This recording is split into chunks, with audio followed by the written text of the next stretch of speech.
Welcome aboard, everybody. Dr. Peter Glidden here on the 30th day of July 2013. The 30th day of July 2013. Thanks for logging in. Thanks for tuning in. Thanks for turning on to our information of science-based, clinically verified medical treatments to which eclipse in both effectiveness and rationality anything offered by your MD in the treatment of chronic diseases. We heard from Nissa yesterday from Salt Lake City. My blood is still boiling about that, so here's the deal. Nissa's 14-year-old son is starting to have trouble physically, and so he goes to the only type of medicine that's available to him, MD-directed medicine, at a hospital in Salt Lake City. The MDs do blood work, and they diagnose that he has an autoimmune thyroid condition, so they incorrectly believe that his body has built an antibody against its own tissue and that his body is slowly digesting itself, and they proceed to put him on a course of medication. Send the child home. The course of medication makes his life horrible. He's in bed for 8, 10, 12 hours a day. Sometimes he's in bed for 3 days in a row. He's bloated. He's got digestive issues. He's starting to gain weight like a blueberry in August. All of this goes on for a number of months. The parents recognize that since he's been on the conventional medical treatment, his symptoms are getting worse, his blood work is getting worse, and so they consult with me. They call this radio show up and ask me what to do in order to support and promote the structure and function of his body in the face of a diagnosis of autoimmune thyroiditis with science-based, clinically verified, science-based, clinically verified medical nutrition delivered by licensed physicians. I advise them what to do. They do it. He gets better. His blood work improves. His blood work normalizes. Life is good. Able to stop all of the medications safely. He's on nothing but medical nutrition and good diet, and life is good. So they bring him in for his regular checkup. It's the end of the month. The doctor thinks that the child is a little underweight, although he's not. According to his height, mass, body weight index, he's right in the middle, no problem whatsoever. But because it's the end of the month, the doctor hospitalizes the child, ostensibly because the doctor has a quota to fill at the hospital. There's so many beds that the doctor has to fill every month in order to keep his admitting privileges. Now, I'm not inside the doctor's mind, but the kid's blood work was normal. There was nothing outside of normal limits. There were a few antibodies that are still present, but you expect that. Everything else is Jim Dandy, but they admit him anyway. While he's in the hospital, they stop the nutritional supplements. They stop the diet. They start to give him fried food. They start to give him soda pop. They start to give him crap with a capital K, and then they top it off with a nice hefty serving of crap. And they start to medicate him, but only when his mother's not there, because they know that his mother is averse to conventional medication. So now they start to medicate the child, and he starts to get symptomatically worse. He starts to get no more energy. He starts to bloat. He starts to get nauseous. He starts to get digestive issues. And the blood work in 2 days goes from perfect to bad. The doctor sees the blood work gone from perfect to bad, and they have no explanation. They say basically to his mother, just shut up and do what we tell you. We have no rational explanation for what we're doing. We're just following the protocol. It is unbelievable to me. And then they release him in 4 days. Why? Because they have to. Because they can't justify keeping him in the hospital for longer than that. So while he's under their care, his blood work gets worse, his symptoms get worse, and they have no explanation for it. And to top it off, a psychiatrist visits the child 4 times without adult supervision, asks the child numerous times, "Are you depressed?" The child answers, "No, I'm not depressed." And they write on his chart, "Child is depressed." Now, if this isn't medical malpractice, I don't know what is. I don't know what the heck's going on out there in Salt Lake City, but I can tell you at this particular hospital, with this particular psychiatrist, with these particular doctors, it's nothing but a nut house. The child's blood work is perfect before he goes into the hospital. His symptoms are vacant. He doesn't have any. And while he's under their care, he goes to hell in a handbasket rapidly, both subjectively with how he looks and feels and objectively with the blood work. And this passes for the best medical treatment we have in the United States. And now President Obama And remember, this isn't political. This is not a political show. I talk about the facts. Obama is forwarding. I voted for President Obama, all right? I came out and I said it. I don't know whether I should have in retrospect, but I certainly wasn't going to vote for Bush. But again, this is not, or Romney, again, this is not a political talk show. So nonetheless, President Obama is pushing his agenda, which has collectively, colloquially been referred to as Obamacare. Now, what does Obamacare do? It makes it mandatory for every American citizen to buy insurance, medical insurance, mandatory medical insurance, which gives them access to this type of nonsense.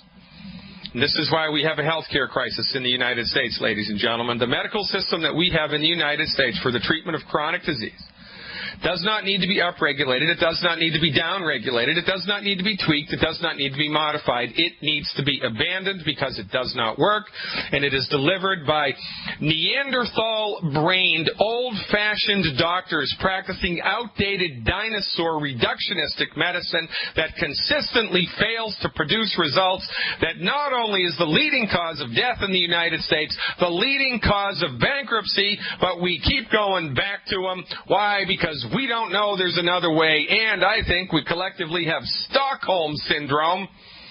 We fall in love with our kidnappers. They're killing us. The leading cause of death, the leading cause of bankruptcy, and we genuflect at their altar every month in the form of health insurance payments. For goodness sake, we need our heads examined. I have a very special guest today, my Tuesday guest, Mike Randolph, the Vice President for Leadership Development at the Longevity Company.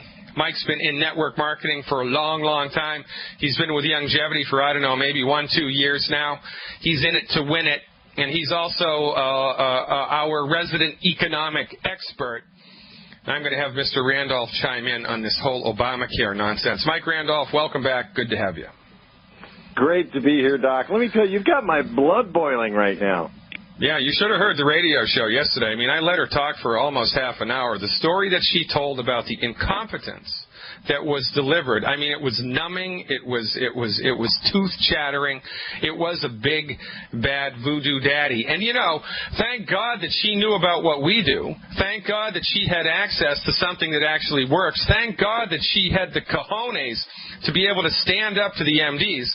Think about the thousands and millions of people in this country and in Canada and in Europe and in the free world who don't know what we know, who do whatever the hell the MDs tell them to, even though it doesn't work, it hurts you, and it harms you, and it bankrupts you. This is why I get up in the morning, because there are millions of people just like her all over the world who need to know what we do. And when we don't know what we do, not only do we suffer with our health, but we also suffer with our wealth. Well, you know what? I'm coming at this from a business perspective, Doc. Even though I'm so irritated at the moment, I do think, my personal opinion, again, we're not talking politics, my personal opinion is this agenda that we're on right now as a country, everyone loves to call it Obamacare, and I think even President Obama has kind of become enamored with that term. But I think it is ultimately going to be the best thing that has ever happened to healthcare in this country. I think it is ultimately going to lead to the collapse of the system that you so vilify every single day, because it's truly unsustainable. And I think it is going to accelerate the renaissance, if you will. It's going to wake people up from the stupor that they've been in, because with the most noble of motives, this particular agenda is tipping the system on its ear. And I made tons of notes. How much time do we have in this segment, Doc? 2 minutes and 45 seconds left. 2 minutes is not enough, but I will tell you this. Where's it really headed?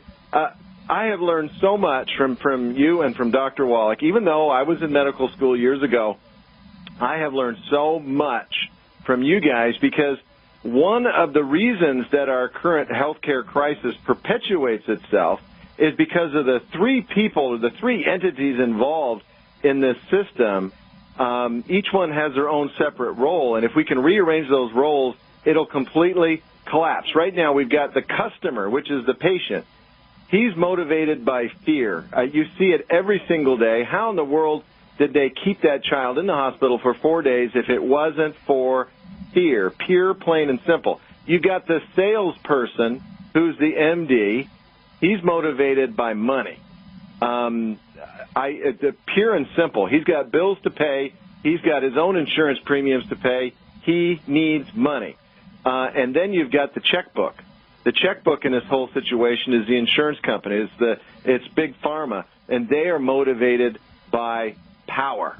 And you know what? The way that this thing has been set up, it's all set up to perpetuate fear. It perpetuates the money motivation of the MD, and it grows the power of the insurance company and the pharmaceutical companies. But right now, the biggest challenge is the person that receives the service isn't the one that's writing the check. You know, the amazing thing about it is the salesperson is the one making the buying decision. And the checkbook is continuing to cultivate fear and gather power. Doc, what would happen if we had our cars maintained the same way that we maintain our bodies? You would take your car in because something's not right. You would take it to the mechanic. He would say, there's something that we need to look at here. And you know what? You want your car to work. You want it to be safe. You want it to be roadworthy. You would say, Doc, this is the only car I've got. I have to go to work. Do whatever it takes. Can you fix it? And he's going to make all the buying decisions for you. And by the time it's done, whether it's better or not, you're going to have a whole lot of work. It's crazy, isn't it? This is what we're up against. It's a big bad voodoo daddy, ladies and gentlemen. That's why you need to remember the only thing necessary to do, fire your MD now and join Youngevity in that order. Welcome back, everybody. Dr. Peter Glidden here with you on the 30th day of July 2013. We've got Mike Randolph on the line, the Vice President of Leadership Development with Youngevity, and we're talking about Obamacare and so much more. You know, the thing that we need not overlook here, Mike, is two things. Number one, MDs are constrained by the scope of their practice, and the scope of their practice actually is quite broad, and they can get away with murder, and they often do. But they're also, the line that they toe is drawn by the pharmaceutical industry. And when they start to step outside of the line doing holistic therapeutics, they're hammered by their colleagues. They're hammered by the insurance companies. They're not going to pay for it. And look, you know, they got to make a buck.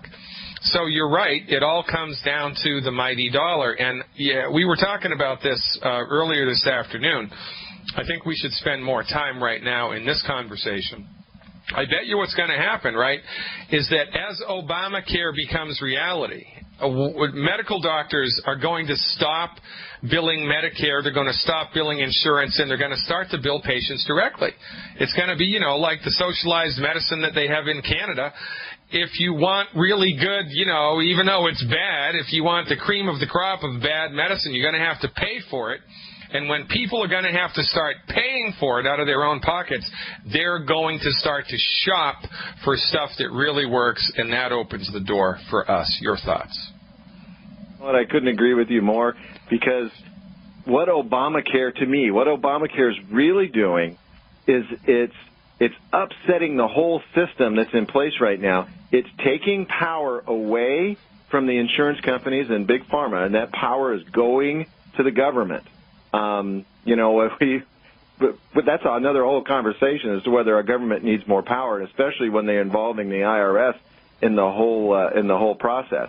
But with that power shift, the MDs are starting to fear the loss of money. Their gravy train is coming to a close because they're not going to have the same mandates that they had before. In fact, the government is saying, look, you need to do more with less. You need to do more of these things, but we're going to give you less capital to do it with. Well, they're not happy about that. And the customer's fear is starting to shift already. Doc, is starting to shift from fear of illness and fear of being sick to fear of not having anything and not having anywhere to go and having nothing.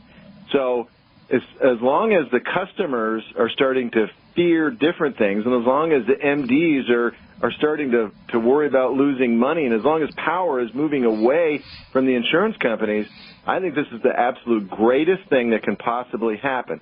Because just as you stated, the customers are starting to go directly to the service providers, and the customer is the one that's going to be paying the bill. And we all know that when customers have to pay the bill, they look at things differently. The MDs are starting to leave the system.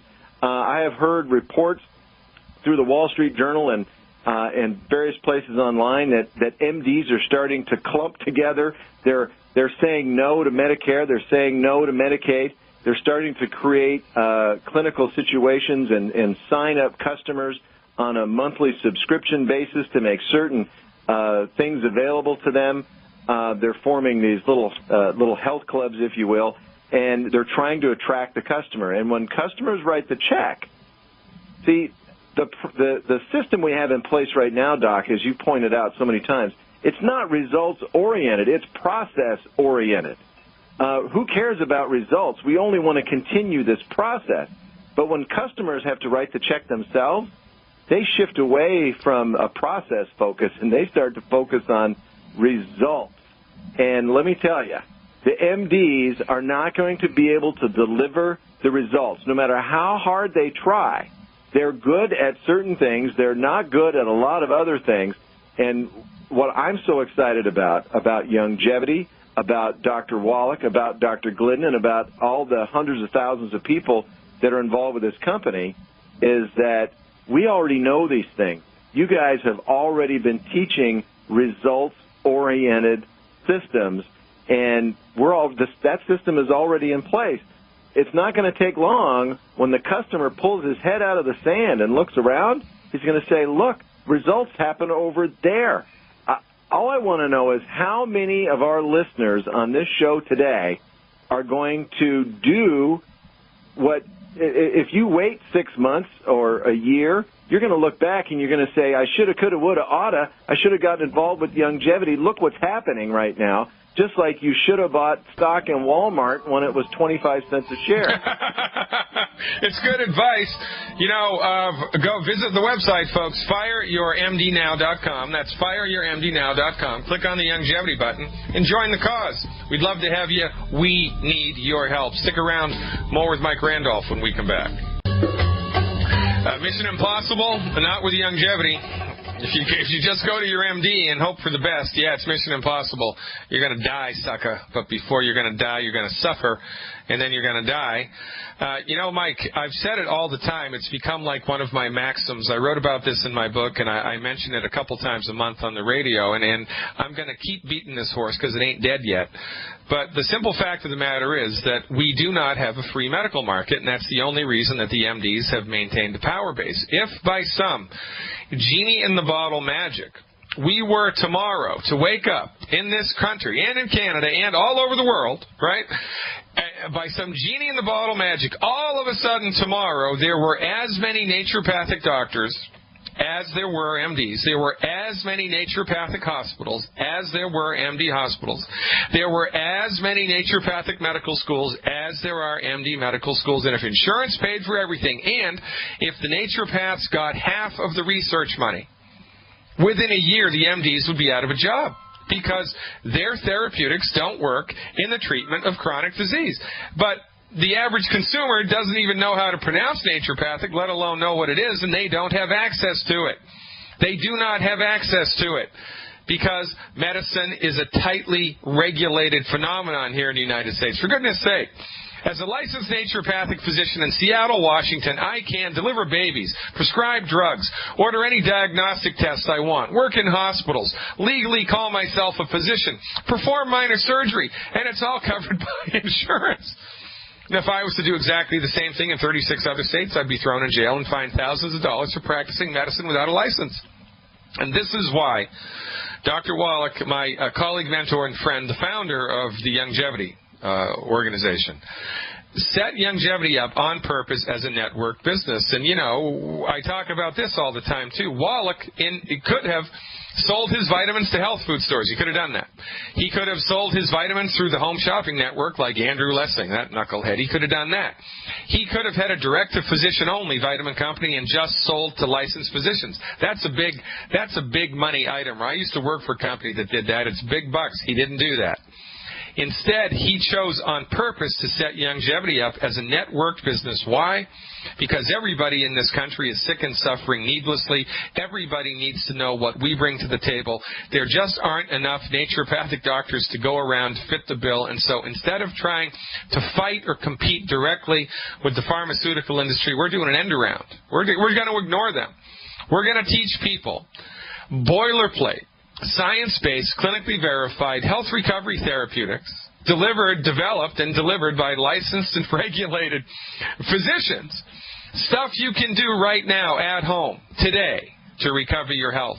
And this is why longevity has such promise, especially in the face of this big bad voodoo daddy called Obamacare. Well, you know what, Doc? As repugnant as I find the entire system, I encourage everyone out there. I mean, this is my personal opinion. There is so much muscle flexing going on between, the left and the right, if you will. It's become a major political football. There are factions doing everything they can to get Obamacare put into place completely and fully, and there are factions fighting against it. And the factions that I see fighting the hardest against it are the existing power base in the existing medical system, because they know, they're not stupid, they know that this is going to upset the apple cart. And instead of letting this thing dribble along, instead of letting it get spread out, instead of letting us ease into this, I mean, we're headed in this direction anyway. Instead of easing into it, I think we need to go into this full bore. I encourage everyone to let this thing happen. If you let it happen, let it hit full force, it is going to collapse under its own weight. It is an unsustainable idea and an unsustainable system, and it is going to collapse. And when it does, people, the world isn't going to come to an end. People aren't all just going to drop dead where they stand. They're going to look around and say, well, that doesn't work. Let's go look for something else. And for those of us that are in position to provide information, to provide alternatives, to provide, results, we're going to reap the benefit of it. It will be the best thing to happen to health in this country that has ever come along, and not for any of the reasons that it is being put into place. For the exact opposite reasons, because it can't sustain itself. That is going to shed us of this system that we've been encumbered with for the last 100-plus years. And then you know what that means. Wake some people up. And then you know what that means. Longevity to the rescue. Let's hear that one more time. Longevity to the rescue. Oh, I love the sound of that. Longevity to the rescue. I mean, this is it. I mean, this could be like, the signing of the Magna Carta. This could be like the signing of the Declaration of Independence. This could be like the Gulf of Tonkin, right? I mean, when this passes, if this passes, when the system collapses, and by the way, the system is bound to collapse whether Obamacare is in place or not. I think you're right that if Obamacare goes through, it's going to collapse faster. You already see the rats scurrying from the ship right now. But the enemy of my enemy is my friend, and so Obamacare, being the enemy of my enemy, is going to make the system collapse faster, which is going to open a window of opportunity for longevity, and this is a beautiful thing. And your words are I hope that they're not falling on deaf ears, because, folks, if you're in the listening audience and, you've been tuned in and you've been turned on here for a number of weeks or a number of months, or I don't even know if we've been on for a year. I think we have. But if you've been a fan of this show and you're bringing new people in and you're not a Youngevity member yet, then you need to become a Youngevity member now. You need to become a Youngevity member now. I mean, for goodness sake, the membership fee to get your feet wet, you're getting your feet wet membership fee, it's $10. Is it $10 a day? No. Is it $10 a month? No. A year? No. A decade? No. Once. It's a one-time $10 fee. Now, look, I can find $10. If I needed to, I could go outside and in a couple days I could find $10 in loose change on the street. I could do it. It's $10. What are you waiting for goodness sake? If you just want to get your feet wet, join us at the $10 membership fee. Now, if what we're saying is resonating with you and there are little fibers inside your brain that are waking up and you're feeling resonant with our message, you're feeling congruent with our message, you're feeling that warm and fuzzy feeling inside when you hear us talk about this, then join us as a CEO leader. Join us at the $500 membership level. If you join us at the $500 level, you get paid 10 different ways. If you join us at the $10 level, I think, what is it? You get paid 4 different ways, Mike? Is that how it breaks down? That is correct. That is correct. Yeah, 10 ways or 4 ways you choose. You can always upgrade. You can come in for $10. You can upgrade for $500. Whatever floats your boat. Whatever you do, come in.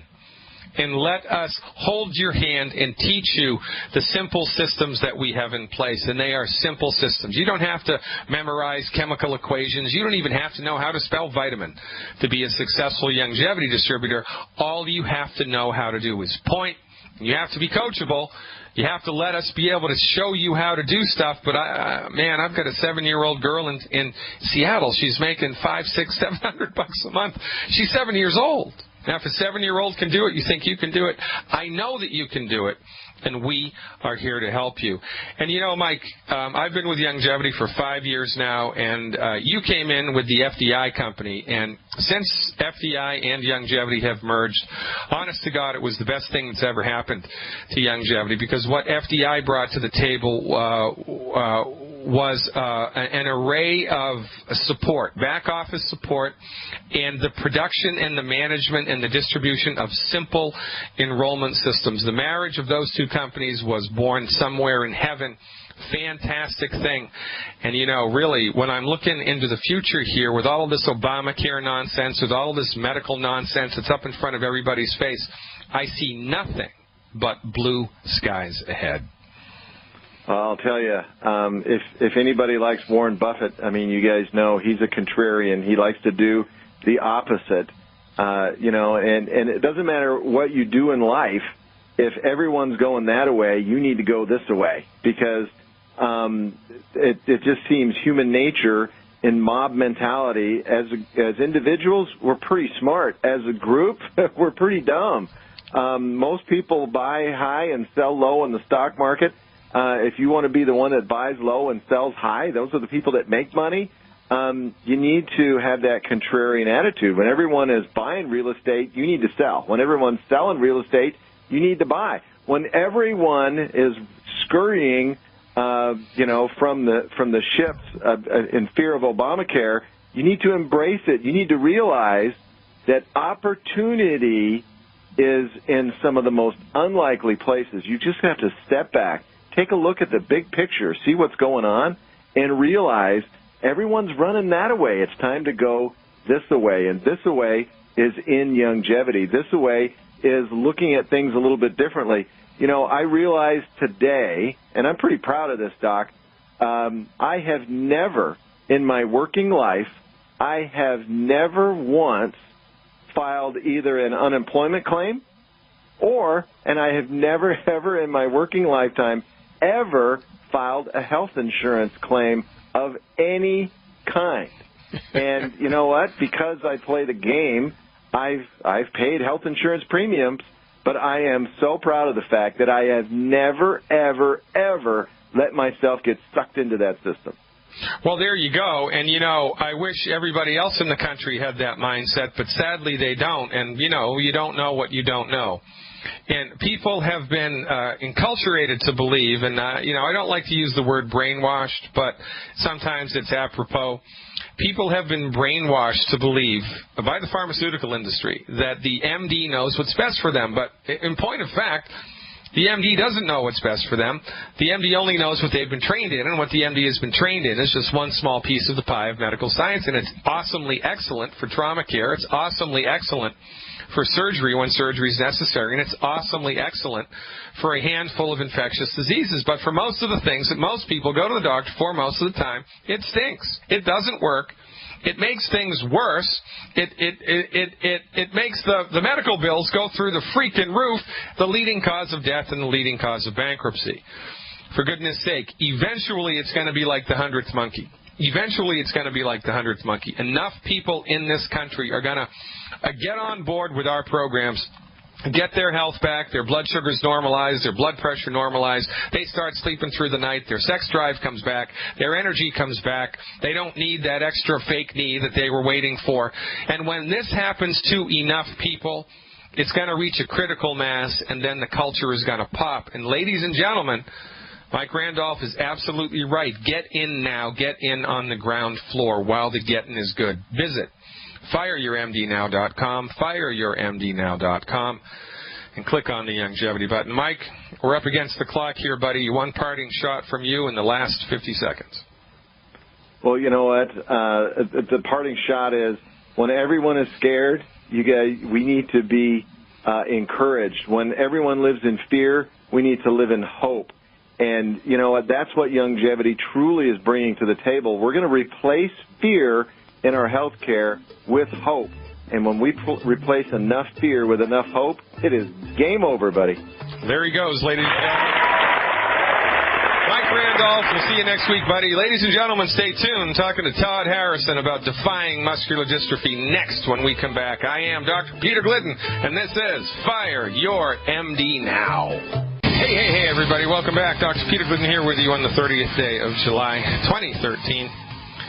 Thanks so much for listening. A number of days ago, last Thursday, so that would be, let me see, Monday, Sunday, Saturday, Friday. Yeah, 5 days ago in the evening, we did a worldwide webinar called Defying Muscular Dystrophy, and one of the people who was intimately involved in the production of that, and actually the person who was kind of leading the charge here, and has been for a number of years, even before he got associated with Dr. Wallach's message through the Agency of Longevity, is Todd Harrison.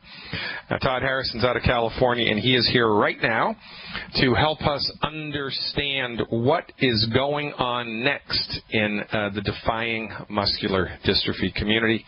Welcome back, Todd. It's always a pleasure. How goes the battle? Hey, Dr. Glidden.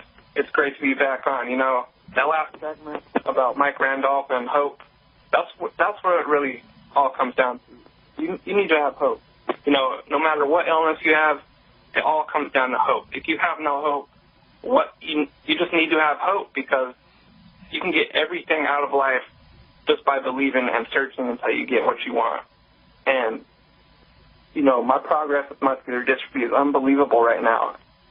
I can look in the mirror and I just stand there staring for a minute, because I'm like, wow, you know, where did that muscle come from? It's just incredible. And what's crazy is I'm not improving anymore. I'm seeing, like, an 8-year-old sent me a video last week of his walking ability improving, and you know, that just made me happy, because my message is reaching other people, and other people are following, and they're seeing the truth, and they're ultimately defeating muscular dystrophy. Well, you got to love it. I mean, and this is what we're up to, right? Because, and this is the situation, Todd. You know, things like muscular dystrophy, which are baked into the cake. Sometimes we're going to be able to get a 20% improvement, 30%, 40%, 50, 60, 70, 80, 90, 95, who knows, right? And when you first start to get on board with a medical nutrition program, I mean, it's like giving water to somebody that's literally been dying of thirst, and you see remarkable improvement up front. And then it starts to slow down, and it becomes a slow grind. It becomes a slow and steady. That wins the race, man. So after, you know, the first 3 months, the first 6 months, the first 9 months, the first 12 months, depending on how old you are when you start the program, you're going to see remarkable upfront change, and then it's going to be like a sine wave that gets progressively lower and lower and lower. But this is why it's a really good idea to track your results, to track your results over time. And time is the biggest factor here for everybody. Time is the biggest factor here for everybody. So how much of a response do you think you've gotten from last week's webinar? A huge number of responses. I'm getting a whole bunch of parents message me, you know, and I'm sending them the webinar, and after they watch that webinar, their eyes are completely open to a whole new world, and they're just like, wow, you know, I just learned something I didn't know. Right. How about naysayers? You getting any naysayers? What's that been like? Yeah, you know, people have been attacking us publicly. Actually, a couple of weeks ago, another nonprofit muscular dystrophy organization openly bashed Defying Muscular Dystrophy and Dr. Wallach, saying what we're doing is basically a quack watch. Yeah. Well, see, this is what they do. And this is an important thing to talk about, because this is going to happen more and more as you get more and more visible in the community. Because there's something that's called an ad hominem argument. An ad hominem argument goes like this. You and I have an argument, and I disagree with what you say, but my facts don't back up my position, and your facts back up your position. So rather than just talking about the facts, when I feel like I'm pushed in the corner, I just vilify you. I criticize you. I don't talk about the facts anymore. I abandon the facts, and I just make personal attacks about you. Oh, this doesn't work because Dr. Wallach's a quack. Oh, this doesn't work because Todd Harrison, you know, doesn't know what he's doing, and he's just a lay person, and what the heck does he know? And he doesn't know anything, and he's probably been manipulated by this person, that person. It's called an ad hominem attack, Todd. It is the last resort of the wicked. So look, my response to people like this is twofold. Number one, yeah, you know what, I'd like to agree with you, but if I did, that would make us both wrong. And number two, you have me confused with somebody who values your opinion. Grow a thick skin, buddy. The world depends on it. You are doing a fantastic job. Ladies and gentlemen, stick around. The second hour is coming up after these messages.